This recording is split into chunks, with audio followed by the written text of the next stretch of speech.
क्या वो तुम्हें ज़ैनब की तस्वीर दिखा रहा था? फातिमा के घर मुलाकात हुई थी उन दोनों की। दुआ ने डर के मारे झूठ बोला होगा। किस तरह वो मेरी बच्ची का बाजू खींच रहा था। अब चाहे कुछ भी हो जाए तुम्हारी किसी बात पर यकीन नहीं करूंगा मैं।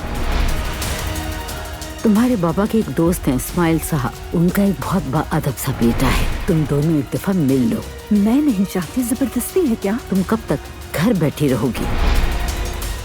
हर किसी का शादी करना जरूरी है क्या? शायद मैं उस शख्स का इंतजार कर रही हूँ जिससे मुझे मोहब्बत हो। खुशामदीद अब्दुल्ला साहब।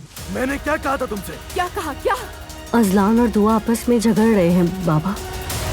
एहतराम के बगैर शादियाँ नहीं चलती। कह दो जाकर खाने की टेबल पर सब मौजूद हो। मुझे नहीं पता था कि धोखा दोगी तुम। इजाजत लेनी चाहिए थी तुमसे, ये कह रहे हो ना? हाँ, जाहिर है। देखो मैं कुछ वक्त के लिए छुपा रही थी, फिर तो बताना ही था ना। जब तक पकड़ी नहीं जाती